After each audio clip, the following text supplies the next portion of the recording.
Students, welcome to Malika's literature classes. I just hope कि आप लोगों ने फर्स्ट जो पार्ट है वो पढ़ लिया होगा, सुन लिया होगा एंड जितनी भी कवर किए हैं हमने पार्ट वो क्लियर होंगे आप लोगों को। So without wasting time let's just continue with the remaining part. Okay, so where was I? Gandhi ji, Rajendra Prasad. Okay. Okay. They accordingly went back to Gandhi ji and told him they were ready to follow him into jail. And finally वो decide करते हैं कि अगर Gandhi ji jail जाएंगे तो हम भी jail जाएंगे. The Battle of Champaran is won. Gandhi ji कहते हैं कि उसी टाइम पे चंपारण की जो लड़ाई थी हमने जीत ली थी. इट्स वेरी इंपॉर्टेंट ना कि अगर आपको लोगों का सपोर्ट हो जिनके लिए आप लड़ रहे हो एंड अगर उनका सपोर्ट हो, आसपास के लोगों का सपोर्ट हो तो चीज़ें बड़ी आसान हो जाती हैं. एंड यहाँ पे गांधी जी एक फ्रीडम के लिए लड़ रहे थे, उन लोगों के लिए लड़ रहे थे जिनको बहुत सालों से एक्सप्लॉइट किया जा रहा है. एंड उसमें अगर उनके साथियों का अगर सपोर्ट मिला तो उनको ऐसा लगा कि यार अब तो जंग जीत ही गए हम लोग, क्योंकि पेजेंट्स का सपोर्ट है, लॉयर्स का सपोर्ट है, ऑल ओवर इंडियंस का सपोर्ट है. सो बस इतना काफ़ी है, क्योंकि गांधी जी बिलीव करते थे कि अगर एकजुट होके, अगर यूनिटी में बहुत ताकत होती है, अगर एकजुट होके अगर हम किसी चीज़ का अपोज करते हैं वो भी नॉन वायलेंटली, तो कुछ भी हासिल किया जा सकता है, जीत हासिल किया जा सकता है. He exclaimed. Then he took a piece of paper and divided the group into pairs and put down the order in which each pair was to go to arrest. And फिर वो एक पेपर लेते हैं and सबका नाम लिखते हैं pair wise, ठीक है ना, ग्रुप में दो दो का नाम लिखते हैं एंड कहते हैं कि पहले मैं जाऊंगा, फिर ये जाएंगे, फिर ये जाएंगे, ऐसे ऐसे करके. तो ये लोग प्लानिंग बनाते हैं कि जब तक जो बाहर रहेगा वो लड़ेगा पेजेंट्स के लिए, एंड धीरे धीरे कर करके जो भी अरेस्ट होंगे, जो बच्चे होंगे वो लड़ेंगे एंड देखते हैं कि क्या होता है आगे. लेकिन अगर जेल जाना हुआ, क्योंकि हम क्या कर रहे हैं, हक की लड़ाई लड़ रहे हैं, हम सच की लड़ाई लड़ रहे हैं, ये हमारा हक है कि हम बिना डर के जी सके. सो पेजेंट्स के लिए वो लड़ रहे थे, तो वो एकदम अब डिटरमाइन थे, बिल्कुल राजकुमार शुक्ला की तरह कि भाई अब तो कुछ ना कुछ करना ही करना है. Several days later, Gandhiji received a written communication from the magistrate informing him that the lieutenant governor of the province had ordered the case to be dropped. Civil disobedience had triumphed the first time in modern India. And Gandhi ji अगर कुछ दिन की बात की जाए तो गांधी जी को एक लेटर मिलता है जिसमें मजिस्ट्रेट जो बोलते हैं कि लेफ्टिनेंट गवर्नर की तरफ से है कि जो केस उन पे किया गया था वो ड्रॉप कर दिया गया, because they knew very well कि अगर ये केस कंटिन्यू रहा तो आज चंपारण के जो लोग हैं वो अपोज कर रहे हैं, कल को पूरी इंडिया अपोज कर सकती है. एंड उनके अंदर इतनी पावर नहीं थी कि पूरे इंडियंस को, अपोजिशंस को वो झेल सकें. एंड उस टाइम पे गांधी जी को रियलाइज़ हुआ, फर्स्ट टाइम था बेटा सिविल डिसओबीडियंस का, जो आप बहुत ही होता ना कि एक तो सिविलियंस के जरिए था एंड डिसओबीडियंस था, यूनिटी थी एंड डिसओबीडियंस मतलब कि आप ना इनकारी कर रहे हो, आप किसी की बात नहीं मान रहे हो. तो यहाँ पे फर्स्ट टाइम ऐसा था कि कोई उनको बंदूकें और बॉम्ब और गन्स नहीं उठाने पड़े, सिर्फ उनका खड़ा ही होना काफ़ी था ब्रिटिशर्स को डराने के लिए. And first time civil disobedience की जीत हुई थी उस फर्स्ट टाइम के मॉडर्न इंडिया में. एंड बहुत सपोर्ट किया था यार सिविल डिसोबीडियंस. अभी भी अगर आप कोई गलत काम हो रहा है, आप एक जगह ग्रुप बनाकर अगर खड़े हो जाओगे तो अथॉरिटी को आपकी बात माननी पड़ेगी. You just don't need to burn the buses and, क्योंकि आप एक हक के लिए अगर लड़ाई कर रहे हो और आप दूसरी तरफ लोगों को परेशान कर रहे हो, चोट पहुंचा रहे हो जिनकी कोई गलती नहीं है, आम जनता की, सो ना आप सही रास्ते पे हो और ना ही अथॉरिटी सही रास्ते पे. So what is the difference between you and that authority? So आप गांधी जी मानते थे अगर हम सच के रास्ते पे हैं तो सच्चाई के साथ ही हमें ये जंग जीतनी है.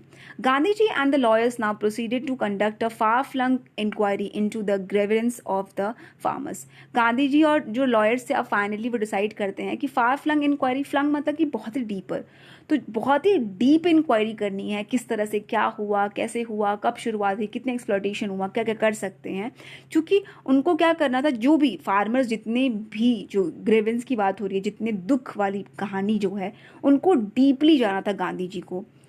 Depositions by about 10,000 peasants were written down and notes made on other evidence. Depositions मतलब बेटा कि लिखित तौर पे ना आप गवाही देते हो, तो 10,000 फार्मर्स ने लिख कर गवाही दी थी कि उनके साथ ये चीज़ें हुई थी। तो 10,000 वो कलेक्ट हो गए एविडेंस, और बाकी सारे एविडेंस भी कलेक्ट करने की कोशिश करने लगे Gandhi ji. Documents were collected, सारे डॉक्यूमेंट्स कलेक्ट हो चुके थे। The whole area throbbed with activity of the investigators and the vehement protest of the landlords. अब जो पूरा एरिया था ना, जब आप कहीं पे कोई, चाहे वो वॉयलेंस के सहारे कोई लड़ाई चल रही हो, नहीं चल रही हो, नॉन वॉयलेंस के सहारे चल रही हो, लेकिन इस पूरा एरिया ऐसा लग रहा था ना कि दो हिस्सों में बढ़ गया है। पहला हिस्सा क्या था, जो लोग इन्वेस्टिगेट कर रहे थे, गांधी जी की टीम थी। एंड दूसरा एरिया, आपको ऐसा लगता है कि जो लैंडलॉर्ड्स होंगे वो चुपचाप बैठे होंगे? नहीं, बल्कि वो भी स्ट्रांगली, वेहमेंट मतलब कि बहुत ही स्ट्रांगली अपोज कर रहे थे इन सब चीज़ों को। वो नहीं चाहते थे अपने लैंड्स को छोड़ना, जो कि उनका खुद का नहीं था वो लैंड, एंड वो पैसे नहीं देना चाहते थे। In June, Gandhiji was summoned to Sir Edward Gage, the Lieutenant Governor. Before he went, he met leading associates and again laid detailed plans for civil disobedience if he should not return. And June में कौन सा सन था, अच्छा सन नहीं लिखा हुआ है, गांधी जी को फिर बुलाया गया ऑफिशियली कोर्ट में प्रेजेंट होने के लिए। और उस टाइम पे जो लेफ्टिनेंट गवर्नर थे उनका नाम था सर एडवर्ड गेज। और जाने से पहले फिर से उन्होंने पूरी प्लानिंग करके वो गए, सारे एसोसिएट्स को खबर दे दी, सारे जो भी प्रोमिनेंट फिगर्स थे, और उन्होंने पूरा डिटेल प्लान बना लिया कि अगर मैं नहीं आता हूँ, अगर मुझे जेल में ले जाया जाएगा, तो फिर से हम सिविल डिसोबीडियंस करेंगे, फिर से हम अपोज करेंगे, लेकिन एक तो यूनिटी होगी, उसके साथ अपोज करेंगे, लेकिन वायलेंस का सहारा नहीं लेंगे। Gandhi ji had 4 protracted interviews with the lieutenant governor, who as a result appointed an official commission of inquiry into the indigo sharecroppers. Protracted मतलब बेटा कि बहुत ही लॉन्ग, बहुत ही लंबी इंटरव्यूज चले, लंबे लंबे, वो भी 4 चले, और उसमें यह डिसाइड हुआ कि भाई इंक्वायरी करी जानी चाहिए शेयर क्रॉपर्स के जो इंडिगो है उसके बारे में, जो कि किसने किया था, जो गेट थे एडवर्ड गेट, उन्होंने। The commissions consisted of landlord, और जो मीटिंग बैठाई जाएगी उसमें जो लैंडलॉर्ड्स होंगे वो आएंगे, गवर्नमेंट ऑफिशियल्स आएंगे। गवर्नमेंट ऑफिशियल्स कौन होंगे यार, खुद अंग्रेज होंगे। और अकेले on the other hand Gandhi ji जो होंगे वो रिप्रेजेंट करेंगे पेजेंट्स को। फिर भी गांधी जी पीछे नहीं हटे, भले 100 लोगों की तादाद हो, गांधी जी अकेले काफ़ी थे लड़ने के लिए, क्योंकि वो हक के रास्ते पे, सही के रास्ते पे थे। Gandhi ji remained in Champaran for an initial uninterrupted period of 7 months and then again for several shorter visits. The visit, undertaken casually on the entreaty of an unlettered peasant in the expectation that it would last a few days, occupied almost a year of Gandhi ji life. अब 7 महीने तक गांधी जी चंपारण में रहे शुरुआत के दौर में। उसके बाद फिर 7 महीने बाद कभी कभी आते थे, क्योंकि उनके अदर भी काम थे आश्रम से रिलेटेड, या अदर भी जो स्टेट्स थे वहाँ पर भी वो लड़ रहे थे किसी ना किसी चीज़ को लेकर, वो मूवमेंट लेकर। सो किसी ने सोचा भी नहीं था कि एक नॉर्मल सा पेजेंट जो कि अनलेटर्ड था, बिना पढ़ा लिखा था, उसकी उम्मीद से, मतलब जिस तरह से वो रेजोल्यूट था कि गांधी जी को लेकर आएगा, तो सबने एक्सपेक्ट क्या किया होगा कि यार 4-5 दिन के लिए आएंगे या हफ्ते दिन के लिए आएंगे, लोगों की बातों को सुनेंगे एंड कोशिश करेंगे। बट गांधी जी ने भी ये रियलाइज़ नहीं किया था कि कुछ दिन की जो उनकी ट्रैवलिंग थी, जो विजिट था उनका, वो 1 year ले लेगा उनके ज़िंदगी का। 1 साल तक उन्होंने कंटिन्यूसली चंपारण के लोगों के लिए बहुत कुछ किया था। The official inquiry assembled a crushing mountain of evidence against the big planters, and when they saw this, they agreed in principle to make refunds of the peasants. And इतनी ज़बरदस्त उन्होंने एविडेंस तैयार किया था कि एकदम दबी गए थे उस एविडेंस के सामने जो लैंडलॉर्ड्स थे। एंड फाइनली ये डिसाइड हुआ कि जो पैसे हैं जो पेजेंट्स के, वो वापस लौटाए जाए। अब सवाल ये पूछा गया गांधी जी से कि how much must we pay. Landlords पूछते हैं कि भाई कितने चुकाने चाहिए। They thought he would demand repayment in full of the money which they had illegally and deceitfully extorted from the sharecroppers. अब लैंडलॉर्ड को क्या लगा, या लैंडलॉर्ड को नहीं, किसी को भी यही लगेगा कि फुल पेमेंट मांगेंगे, क्योंकि यार फुली अगर उन्होंने पैसे लिए हैं तो वो फुल पेमेंट मांगेंगे। और क्यों? क्योंकि उन्होंने बहुत ही इलीगल तरीके से, डिसीटफुली मतलब कि धोखा देकर एंड शोषण करके, ज़बरदस्ती, एक्सटॉर्टेड मतलब कि ज़बरदस्ती छीन कर उन्होंने शेयर क्रॉपर से वो पैसे लिए थे। बट शॉकिंग ये था कि उन्होंने सिर्फ 50% मांगा। देयर ही सीम्ड एडमेंट, जो 50% मांगा तो अब वो एडमेंट थे कि भाई इससे, लग रहा था उनको देखकर कि भाई इससे कम नहीं करेंगे, दैट्स इट, अब 50% देने हैं। Writes Reverend J. Z. Hodge, a British missionary in Champaran, who observed the entire episode at close range. Missionary वो कौन होते हैं बेटा? जो दूसरी कंट्रीज में जाते हैं और अपने रिलीजन को प्रोपोगेट करते हैं, लोगों को बताते हैं कि भाई मेरे रिलीजन में, मेरे कल्चर में इतना अच्छा है, आप फॉलो करो उस चीज़ को। तो पीसफुली वो लोग करते हैं, कोई ज़ोर ज़बरदस्ती नहीं होती है मिशनरी की। तो वो मिशनरी थे और ये सारी चीज़ें उनके सामने चल रही थी, तो उनको लगा कि यार इतने एडमेंट है कि 50% से कम नहीं करेंगे। Thinking probably that he would not give way, the representative of planters offer to refund to the extent of 25%। अब इन लोगों ने और फायदा उठाने की कोशिश की। उन्होंने सोचा कि भाई अगर हम 25% मांगते हैं ना, तब तो यार केस यहीं पे क्लोज हो जाएगा और गांधी जी थे वापस खाली हाथ चले जाएंगे। तो जब जो मेन प्लांटर्स, जो मेन लैंडलॉर्ड, जो हेड थे, उन्होंने क्या कह दिया कि हम तो 25% देंगे, and they were very sure कि गांधी जी नहीं मानेंगे। बट शॉकिंग क्या था कि गांधी जी मान जाते हैं। टू हिज अमेजमेंट, एकदम शॉकिंग था उनके लिए कि Gandhi ji took him at his word, thus breaking the deadlock. मतलब कि फाइनली जो एंड था, वॉर जो था वो ख़त्म कर दिया उन्होंने, ये एक्सेप्ट करके कि सिर्फ हमें 25% चाहिए। और उनके पास कोई ऑप्शन नहीं था लैंडलॉर्ड के पास सिवाय कि वो 25% लौटा दें। अब गांधी जी ने ऐसा क्यों किया होगा यार? बहुत सारे लोग गलत समझेंगे कि 100% से 25% पर आ गए, गांधी जी को ऐसा नहीं करना चाहिए था। गांधी जी, मैंने कहा था ना कि नेगेटिव कैरेक्टर हैं, गांधी जी ने कंट्री के लिए कुछ नहीं किया था। बट गांधी जी जो भी करते थे उसके पीछे एक बहुत बड़ा मोटो हुआ करता था, और वो क्या हुआ करता था देखेंगे कि क्या था इसके पीछे। This settlement was adopted unanimously by the commission. Unanimously मतलब बेटा कि कोई ऑपोजिशन नहीं हुआ था, सभी लोग एक साथ उस चीज़ पे मान गए थे। ठीक है, जितने भी ये सेटलमेंट था कोई अपोजिशन में नहीं था। जो भी सेक्शन था, जो बंटवारा था, दो लोगों का सेक्शन डिवाइडेड था, सभी लोगों ने एक बात मान ली थी और ये मान लिया था कि 25% रिटर्न करना है। Gandhi ji explained that the amount of the refund was less important than the fact that the landlord had been obliged to surrender part of the money and with it part of their prestige. यहाँ पर main आपका वो पता चलता है tension Gandhi ji का। मुद्दा ये नहीं था कि लैंडलॉर्ड पैसा कितना दे रहे हैं, 25% दे रहे हैं कि 50% दे रहे हैं। मेन मकसद ये था कि फाइनली लैंडलॉर्ड जो कि इतना एक्सप्लॉइट करते थे, उनसे 1 रुपये निकालना भी बहुत मुश्किल हुआ करता था, वो पैसे देने को तैयार हो गए। और पैसे के साथ साथ उनका जो इज्जत था, उनकी जो प्रेस्टीज थी, वो भी कहीं ना कहीं कम हो गई थी, झुक गया था। क्योंकि लैंडलॉर्ड जितने भी थे और ब्रिटिश अथॉरिटी ने सर झुका लिया था इंडियंस के सामने। सो जीत तो यही हो जानी थी कि डर खत्म हो गया पेजेंट्स के अंदर। एक तो ये चीज़ हुई, और दूसरी चीज़ ये हुई कि पहली बारी उस ब्रिटिश रूल के अंदर पहली बारी ऐसा हुआ था कि अथॉरिटी झुकी थी इंडियंस के सामने। सो ये तो विन विन वाला केस था, गांधी जी को ऐसा लगता था। Therefore, as far as the peasants were concerned, the planters had behaved as lord above the law. Now the peasants saw that he had rights and defenders, he learned courage.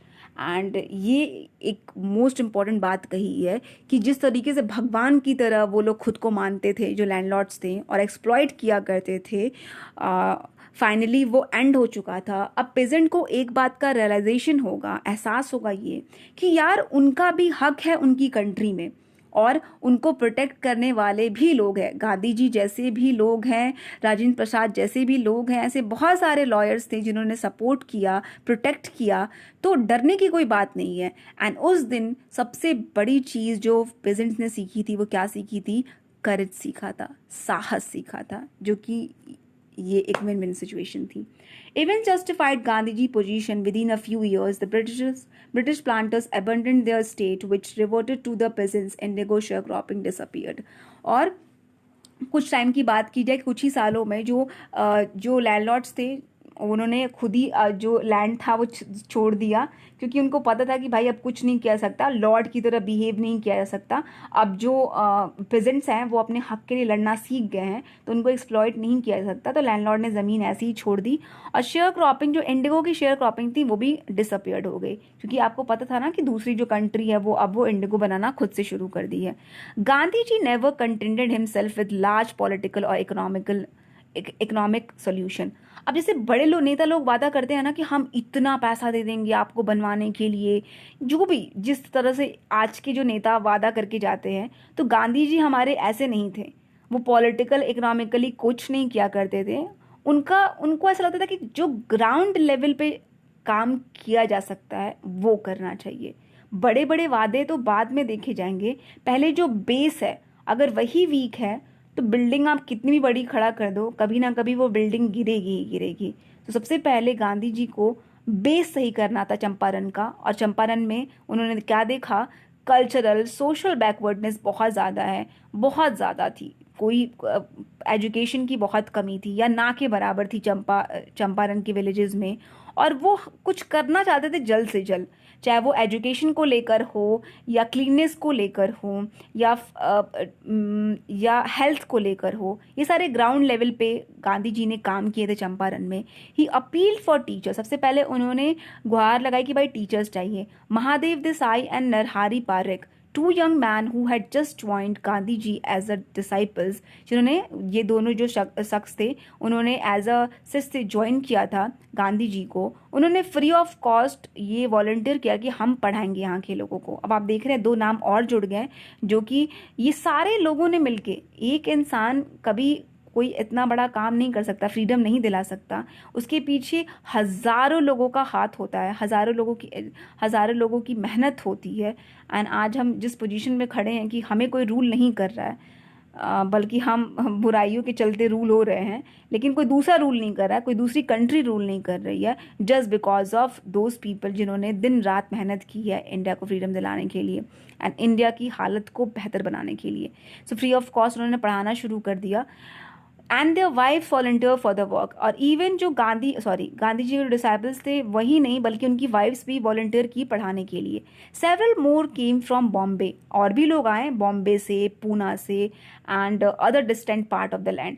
Finally आप देख रहे हो यहाँ पे एक ये example पता चल रहा है कि lots of Indians really wanted to do something for country.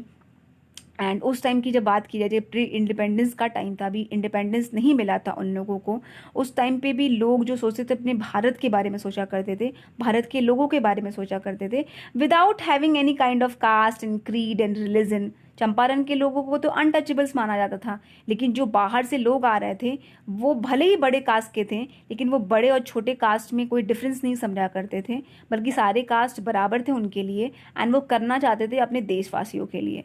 Several more came from Bombay, Devdas उनके जो बेटे थे गांधी जी के सबसे यंगेस्ट सन, वो भी आए आश्रम से, और गांधी जी की वाइफ भी आई थी कस्तूरबा। और उन्होंने प्राइमरी स्कूल्स बहुत सारे खोले, 6 विलेजेस में उन्होंने प्राइमरी स्कूल्स खोले।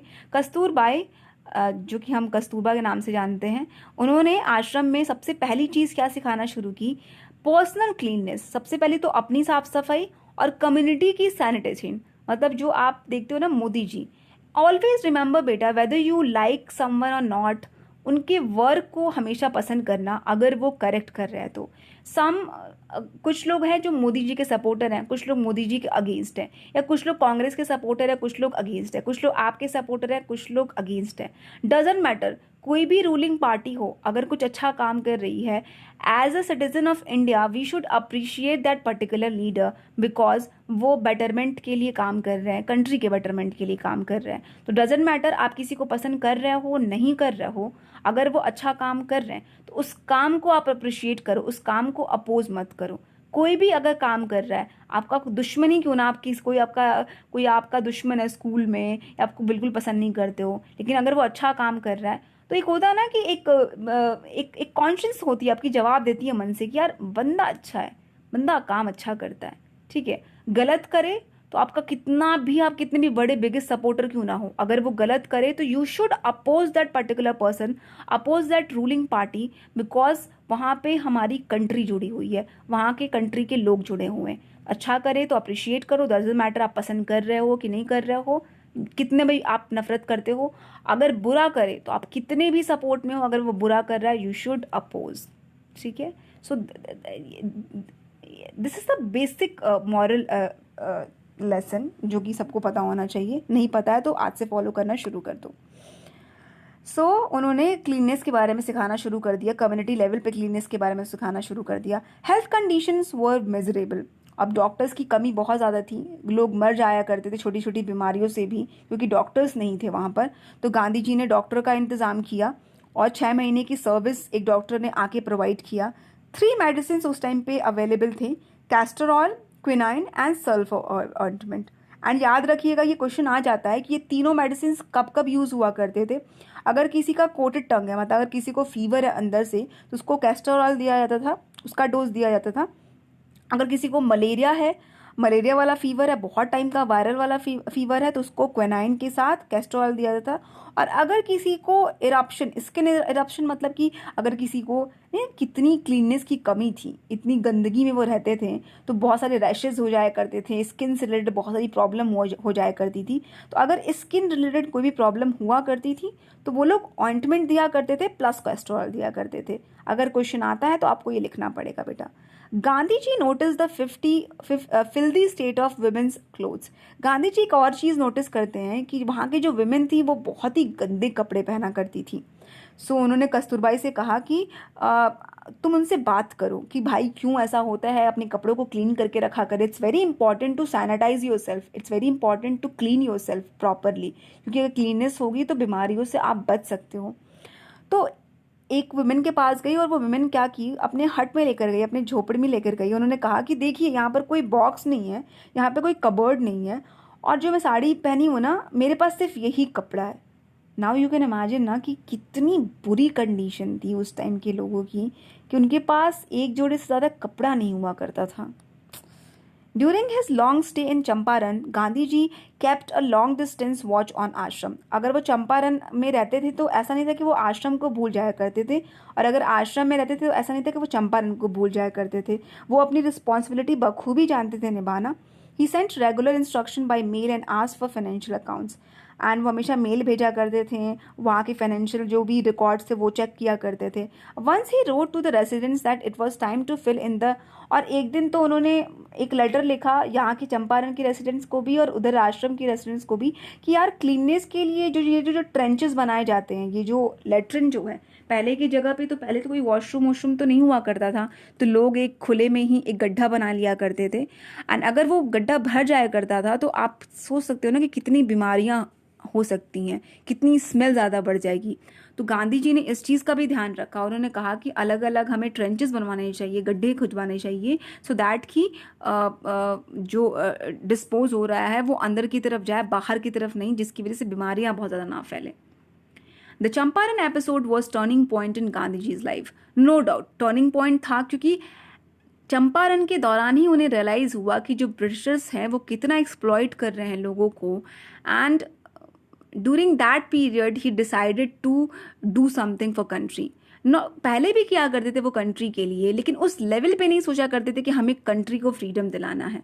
What I did was a very ordinary thing.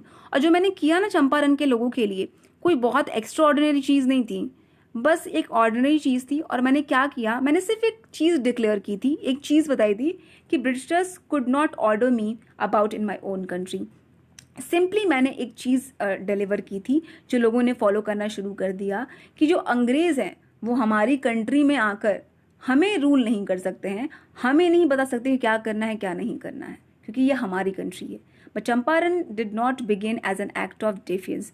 लेकिन चंपारण, आपको याद है ना कि ऐसा नहीं था कि शुरुआत से ही अपोज करना था या रिवेंज वाली कंडीशन थी, या हमें एकदम बिल्कुल यार निकल जाना है कि देश को आज़ाद करो।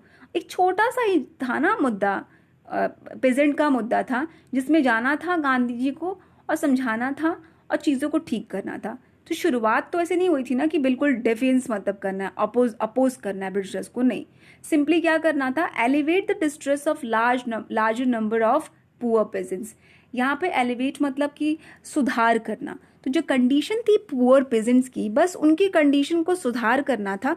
ब्रिटिश के खिलाफ लड़ाई नहीं लड़नी थी, अंग्रेजों के खिलाफ लड़ाई नहीं लड़नी थी गांधी जी को। This was the typical Gandhi ji pattern. Gandhi ji का पैटर्न क्या था, His politics were intertwined with the practical day-to-day problems of the millions. His was not a loyalty to abstractions, it was loyalty to living and human beings. Gandhi ji का pattern ये नहीं हुआ करता था कि बड़े बड़े वादे करने, एब्स्ट्रैक्शंस मतलब बेटा कि आइडियाज़ में बातें करना कि ऐसा होगा, फिर हम ऐसा बनाएंगे, फिर ऐसा देश हमारा होगा, 20 साल 30 साल में ऐसा खड़ा होगा। वो एब्स्ट्रैक्शन के बेसिस से बात नहीं किया करते थे। वो क्या करते थे, डे टू डे लाइफ को कनेक्ट करके बात किया करते थे।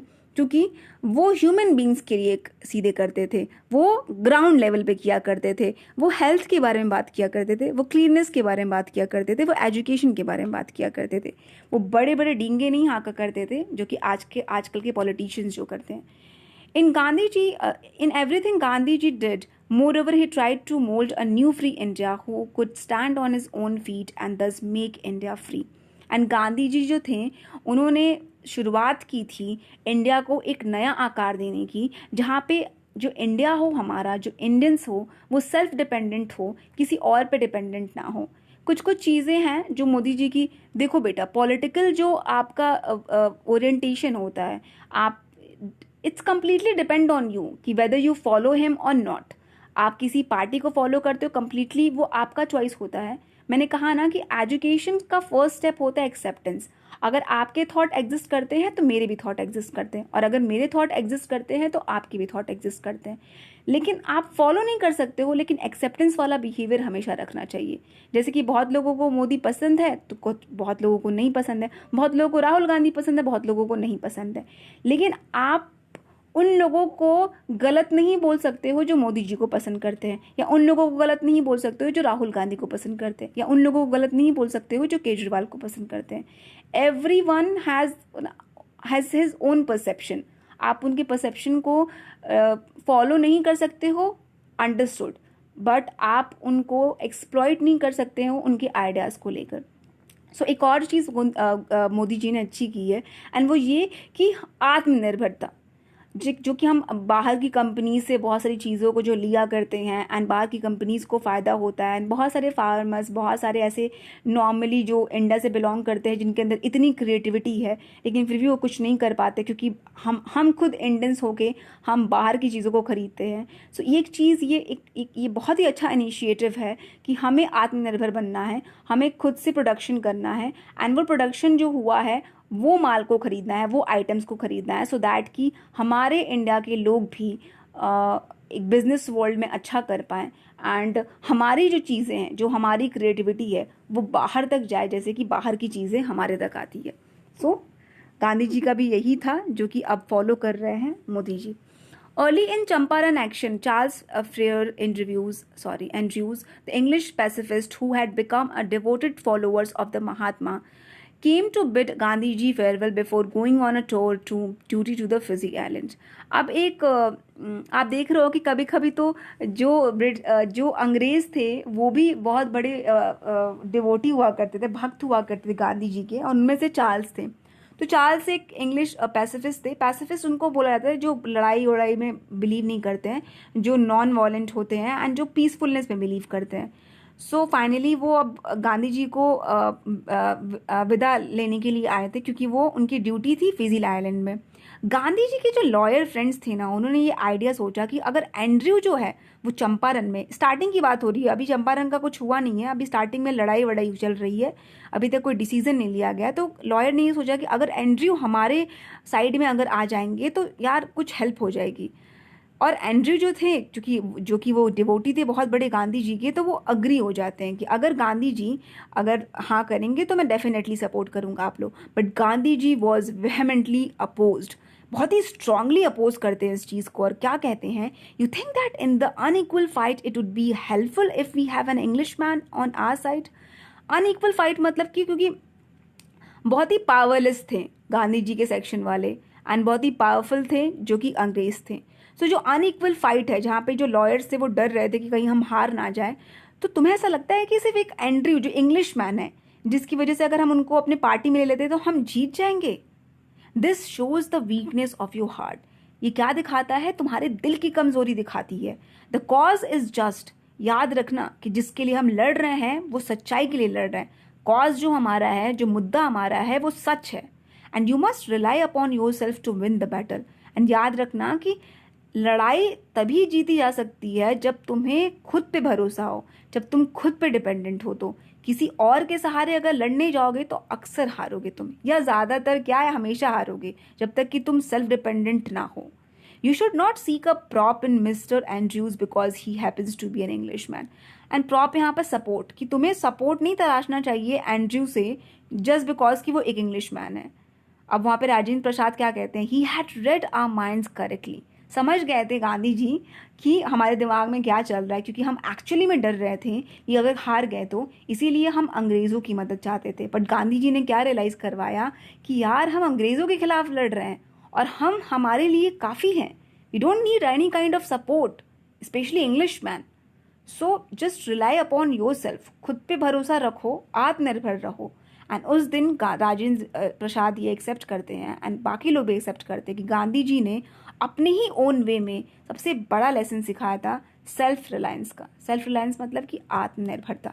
Self reliance, Indian independence and help to sharecroppers were all bound together. And ये जो नहीं आत्मनिर्भरता, जो भारत का जो फ्रीडम की बात हो रही है, एंड शेयर क्रॉपर्स का जो हेल्प है, इस सबको बाउंड एक साथ मिला कर देखा जाता है जो हमारी इंडिया का जो फ्रीडम मिला उसको।